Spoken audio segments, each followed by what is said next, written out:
मगर समाज का जो दुर्भाग्य ये है हमारे का कि हर आदमी इंजन बनना चाहता है, और इंजन तो इंजन ही रहेगा, उसके आगे अगर डिब्बे नहीं लगाएगा या वो किसी को डिब्बे लगाने की नहीं सोचेगा तो यही हाल होना है। तो इसलिए माध्यम से, मीडिया माध्यम से ये कहना चाहता हूँ समाज के लोगों से कि भैया अपना जो नेतृत्व पे विश्वास कीजिए और ईमानदारी से नेतृत्व पैदा कीजिए, उसी पे विश्वास। और हमारे देश में आज़ादी के बावजूद भी हमारे अपने लोग इतने सीधे साधे भोले वाले हैं कि एक जो है मदारी टाइप का कोई भी आदमी आता है और वो उनको गुमराह करता है, और वो जो है गुमराह हो जाते हैं। आपको राशन देना पड़े, हो सकता है आने वाले 125 करोड़ को भी देना पड़े, और उस सिस्टम को कोलैप्स करना पड़ेगा जो चंद मुट्ठी भर लोगों के हाथ में है, जो मुश्किल से 0.1 रहेगी तो तभी विकास होगा। शांति का मार्ग ही जो विकास का मार्ग है, अगर शांति नहीं है तो विकास नहीं हो सकता।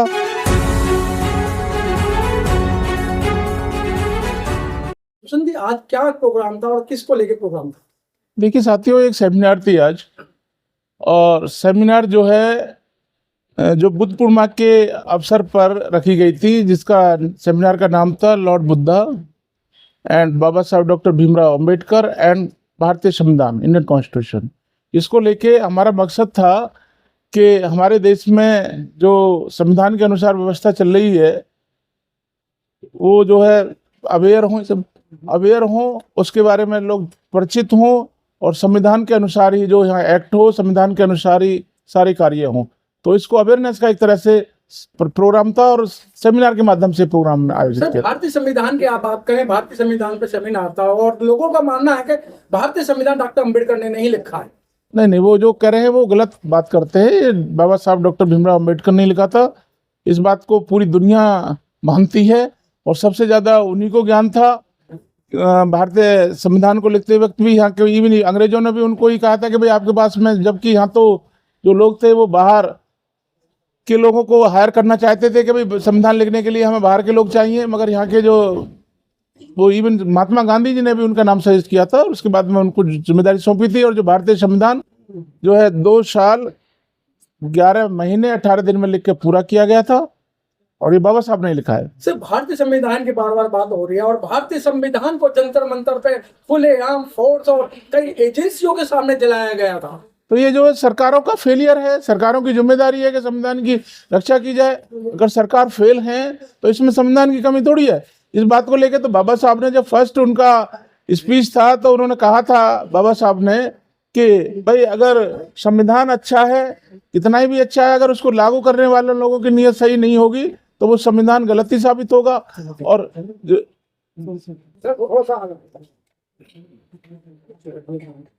और अगर उनकी नीयत सही है, चाहे संविधान कितना भी खराब क्यों ना हो, सही साबित होगा। तो इसलिए जो आज की क्या, मैं तो ये मानता हूँ, मेरा अपना मानना ये है कि जिस दिन से संविधान लागू हुआ है और लागू होने के बाद से लेके आज तक संविधान को सही तरीके से लागू नहीं किया गया देश में। इसीलिए आज जो है सरकारों को 80 करोड़ लोगों को, जो सरकारें बड़ा अपने आप को गौरवान्वित होती हैं कि हम आटा उनको राशन बांट रहे हैं, तो ये निश्चित रूप से जो स्टेक होल्डर है उनकी फेलियर है, जो संविधान को चलाने वाले लोगों की फेलियर है ये टोटली। सर, देश को आजाद हुए 75-76 साल हो गए हैं, और आज भी मूंछ रखने पे मार दिया जाता है, सिर पर टोपी रखने में मार। मैं ये तो कर रहा हूँ, ये टोटल अब तो ये हाल हो गया है सरेआम कि मुंह पे सीधा पेशाब किया जाता है, उसकी वीडियो वायरल होती है। ये एट्रोसिटी में नहीं आता है? बिल्कुल सारी चीजें एट्रोसिटी में आती हैं। मैंने अभी क्या कहा कि टोटली संविधान का फेलियर है, क्योंकि लागू करने वाले लोग, उनकी नीयत सही नहीं है, वो प्रॉपर तरीके से संविधान को लागू नहीं कर रहे, और कहीं ना कहीं उनके ऊपर इस तरह से दबाव है कि वो एक अपना इस तरह से दिखाना चाहते हैं कि आपके कोई हकूक अधिकार नहीं है, जैसा वो चाहते हैं वो वही कर रहे हैं, और वही हो भी रहा है। सर, मन से सभी लोग कहते हैं एक होने की बात कर रहे थे, सभी एक हो जाएं, क्योंकि देश को आजाद हुए काफी दिन हो गए, लेकिन सब एक कब होंगे, और कोई है ऐसा कोई फार्मूला? देखिए मनोज जी, हमेशा आप याद रखिए कि जैसे रेलगाड़ी में इंजन तो एक ही होता है, बाकी तो सब पीछे डिब्बे का ही काम करते हैं। मगर समाज का जो दुर्भाग्य ये है हमारे का कि हर आदमी इंजन बनना चाहता है, और इंजन तो इंजन ही रहेगा, उसके आगे अगर डिब्बे नहीं लगाएगा या वो किसी को डिब्बे लगाने की नहीं सोचेगा तो यही हाल होना है। तो इसलिए मैं तो आपके माध्यम से मीडिया माध्यम से ये कहना चाहता हूँ समाज के लोगों से कि भैया अपना जो नेतृत्व पे विश्वास कीजिए और ईमानदारी से नेतृत्व पैदा कीजिए, उसी पे विश्वास कीजिए, क्योंकि समाज से नेता है, नेता से समाज नहीं। जो हमारे छुटभइये अपने व्यक्तिगत स्वार्थों के चक्कर में समाज को गुमराह करके, समाज के साथ में गलत करके, छोटे छोटे चंद स्वार्थों में, भाई अपना दुख दर्द तो एक मैं समझता हूँ जानवर भी पहचान जाता है, जानवर भी जानता है कि किसके साथ, उसको एहसास हो जाता है कि मैं किसके साथ सुरक्षित हूँ और किसके साथ सुरक्षित नहीं हूँ। मगर हमारे देश में आज़ादी के बावजूद भी हमारे अपने लोग इतने सीधे साधे भोले वाले हैं कि एक जो है मदारी टाइप का कोई भी आदमी आता है और वो उनको गुमराह करता है और वो जो है गुमराह हो जाते हैं और अपनी वोटों का पूरा जो है देखे, और गलत विचारधारा के लोग जो उनके अगेंस्ट, यानी कि इस तरह से हो जाती है कि जलेबियों की रखवाली के लिए हम जो है बिल्ली का जो मतलब सौंप देते हैं, जबकि अगर बिल्ली रखवाली करेगी तो जलेबी तो बचेंगी नहीं, सीधी सी बात है। चलते चलते बाबा साहब ने कहा था मेरे समाज के अंदर 10 वकील, 10 एडवोकेट, 10 डॉक्टर, 10 इंजीनियर हो जाएंगे तो मेरे देश में किसी प्रकार की आफत नहीं होगी। लेकिन आज तो लाखों की गिनती में वकील है, लाखों की गिनती में डॉक्टर हैं, लाखों की गिनती में इंजीनियर हैं, लेकिन आज बाबा साहब के संविधान को बचाने में कोई भी कदम नहीं उठ रहा है। कदम तो उठ रहा है मगर अलग अलग तरीके से। मैंने अभी आपको कहा ना कि हर आदमी इंजन बनना चाहता है, डिब्बा कोई नहीं बनना चाहता। जब आप इंजन बनेंगे तो इंजन किसी के काम तो करेगा नहीं। भाई इंजन में तो प्रॉपर सवारी भी नहीं जाती है, सवारियां भी तो डिब्बे में जाएंगी, सामान भी तो सवारी जो डिब्बे लगाओगे उसी में जाएगा। जब आप इंजन ही बने रहोगे तो वो किसी के फायदे का तो है नहीं। तो हमें सबको डिब्बा भी बनना पड़ेगा, इंजन एक ही रहे, उसी के साथ सब लोग जुड़े, उसी के साथ पीछे लग के काम करें, डिब्बे का भी काम करें, तभी समाज में बदलाव होगा, समाज का विकास होगा, देश का विकास होगा। और देश का विकास होगा तो निश्चित रूप से हम विश्व गुरु तभी कहलाए जाएंगे जब हर घर में खुशहाली होगी, हर घर का रोजगार में जो मतलब विश्वास मिलेगा।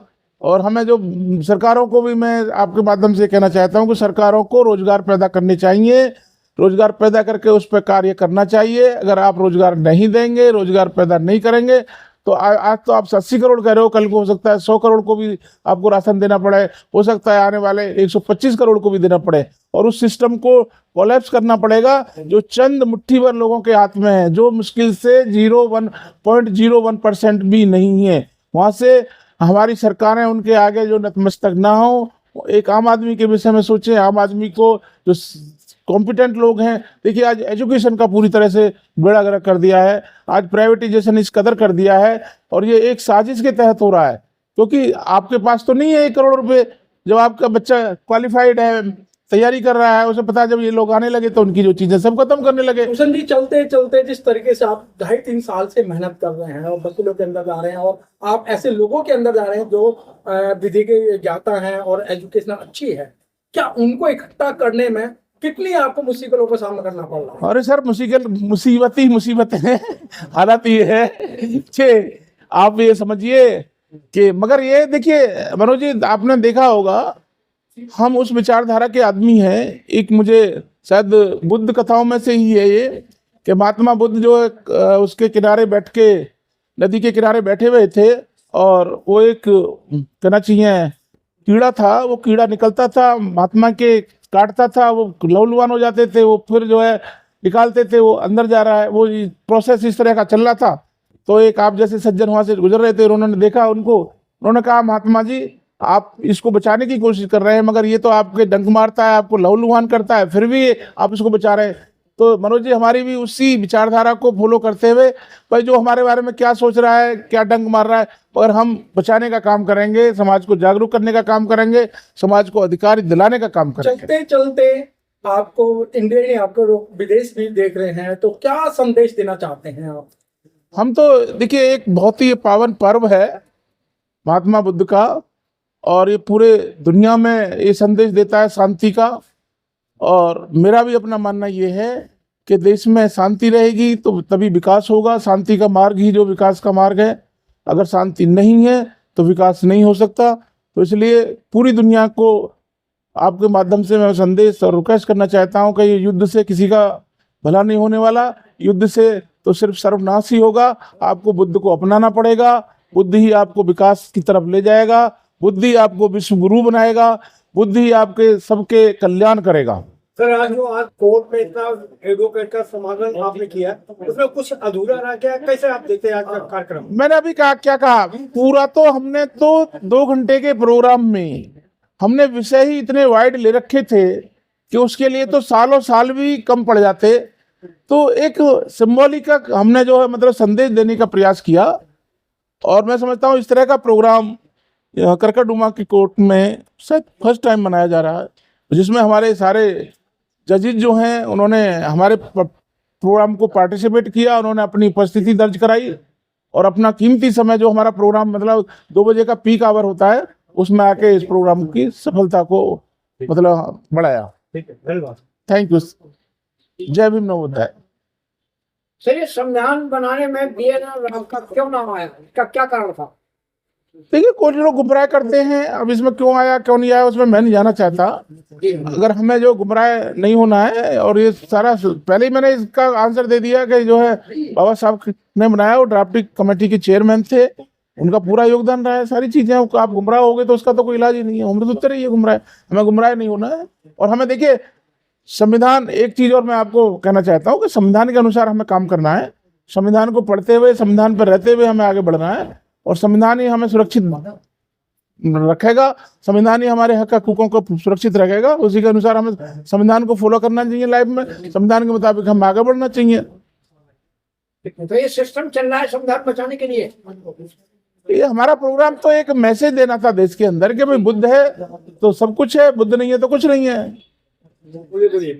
आज all India SC/ST advocate welfare organisation की तरफ से ये सेमिनार रखा गया, और इस सेमिनार का जो रखने का उद्देश्य था कि इस देश के अंदर जो एडवोकेट समाज है, जो all India SC/ST advocate welfare organisation के माध्यम से लोगों को, एडवोकेट समाज को इकट्ठा करने का काम कर रही है, ताकि इस देश के अंदर जो संवैधानिक व्यवस्था है इसे बेहतर तरीके से चलाया जा सके। क्योंकि आज जब हम संविधान की बात देखते हैं तो संविधान में जिस समय साइमन कमीशन के माध्यम से और गोलमेज संविधान के माध्यम से जो सेपरेट सेटलमेंट और सेपरेट इलेक्टोरेट का जो राइट और डबल वोट राइट जो मिला था, उस राइट्स को इस देश के अंदर पूना पैक्ट के द्वारा से इसको रिजर्वेशन के तरीके से उसे बनाया गया, और फिर बाद में संविधान ड्राफ्ट किया गया जिसमें रिजर्वेशन की व्यवस्था की गई। रिजर्वेशन की वजह से इस देश के अंदर जो लोकसभा है उसमें रिजर्वेशन लोगों को मिला,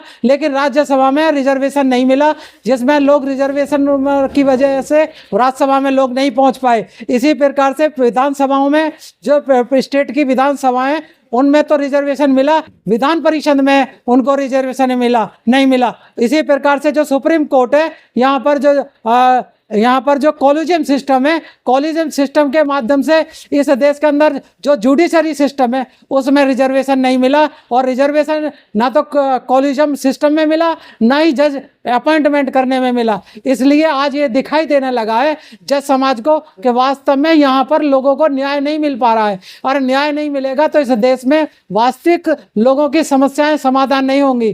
क्योंकि जब तक न्यायिक व्यवस्था पर शेड्यूल ट्राइब का विश्वास कैसे बने, क्योंकि जो इस देश के कॉलेजियम सिस्टम है, कॉलेजियम सिस्टम में सबसे पहले हमारे शेड्यूल ट्राइब के जज अपॉइंट होने चाहिए, और उसके साथ जब जज अपॉइंट होंगे तो उसके बाद हम सुप्रीम कोर्ट में और हाई कोर्ट में जाने से नहीं, बल्कि संवैधानिक व्यवस्था को चलाने से ज्यादा इंपॉर्टेंट है। और संविधान चलाने के लिए जरूरी है कि इस देश की विधान परिषदों में शेड्यूल ट्राइब के रिजर्वेशन होना चाहिए। लोकसभा के साथ साथ राज्यसभा में यहाँ पर लोगों का रिजर्वेशन होना चाहिए, और कॉलेजियम सिस्टम में रिजर्वेशन होना चाहिए, और जुडिशरी सिस्टम में रिजर्वेशन होना चाहिए।